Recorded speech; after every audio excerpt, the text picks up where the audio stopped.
How do we get back on the horse? How do you get back into that? Because I think I've gotten so close a couple of times, even today, where you're right there, and then the mind starts going, and then now I'm back in my chair, and I'm thinking about my taxes, and so how do you get back? How do you get back into it? Because then it feels like, okay, we're in the middle of the meditation, and we've got another 45 minutes or an hour to go, and I don't know how to. Like, I was so close, and now I don't know how to start again. So that's. You want me to throw you a lifesaver, huh? So how many people has that happened to? How many people have been just cruising along, and all of a sudden things kind of go the wrong way, and the next thing you know, you're hating the person sitting next to you, and you don't even know them. You're hating life, you want to quit, you hate me, all of that stuff. And look, how many times will you have to do that before you realize that you don't want to do it any longer? If you truly are astute and sincere as a student, the moment you start going there, the moment you start coming back and you fatigue or you can't reconnect again, I want you to know that you've come to the end of your emotional belief. You've come to the very end of your neurological network. And there's only one of two things to do. One is to return back and pick something mundane that's going to preoccupy your mind so you don't have to go any further into the unknown. Or the other is to just trust that you can go a little further. Now, if you trust that you can go a little further, then all of those thoughts are just thoughts in your head that you have to create coherence around. So if you stopped and you said, I am going to master this moment. Forget about going anywhere, doing anything, following instructions. I'm just going to work with my body to get it back into the present moment and continue to unfold back into possibility. Here's my question.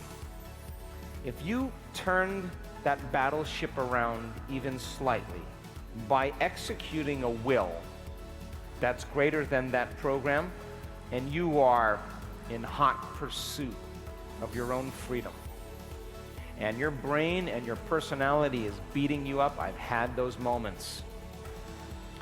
And you know what? It's David and Goliath. It has always seemed bigger than me because I've given it so much of my attention and so much of my energy. It is bigger than me.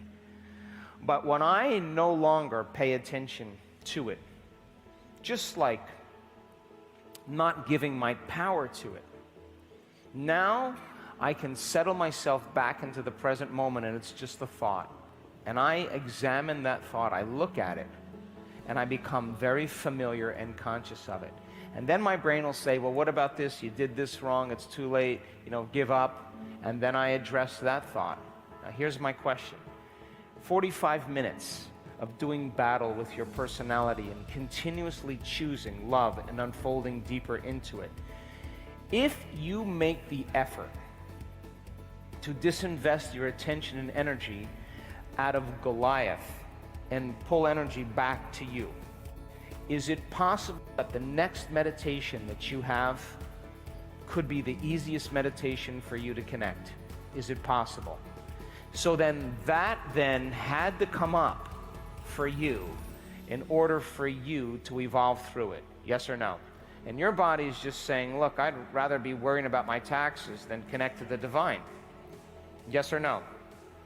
There's a book that was one of my favorite books I ever read. It's called The Red Lion. And The Red Lion is a great story of an initiate that murders a alchemist and drinks the Philosopher's Stone, drinks the Red Lion, the elixir of life that causes immortality.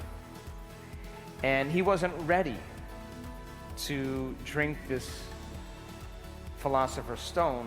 He wasn't of the right consciousness. And when he drank it, he never forgot any of his lifetimes. And he saw all his demons. And this book is this journey of this soul through different levels of every single lifetime you can imagine that you and I can relate to. And he runs into secret society, and he becomes initiated. And there's a chapter in the Red Lion called the Kilkyar. And I ask my children to read that chapter every year. Every year they have to read that chapter, because the initiate sits down in front of a statue, an inanimate statue, and his job is to animate that statue and bring it to life. Are you with me? And for years, he wakes up in the morning, makes his tea, has his breakfast, and then all day, he's putting his life force and his energy into animating this particular statue. And after years, he notices it swallows. And he notices it moving its finger. And the moment he starts to realize that he could take something inanimate and bring it to life, he gives it more of his attention and energy. Are you with me still? Until it is a walking, talking being. Now here's the problem. This walking, talking being is his altered ego. And he doesn't know it. And it is abusive, it is disrespectful, it is controlling, it is arrogant, it is mean-spirited. And every time he reacts to it, it takes a little bit of his energy. And over time, he loses all of his life force because he's got so much attention on this thing. And this creature is saying, come on, hate me. And he's provoking him because he knows that the more he reacts, the more he's giving his energy to him. And now he's on his last breath. And he has the realization at the very last minute that it was him that brought it to life, and it was the extension of his altered ego.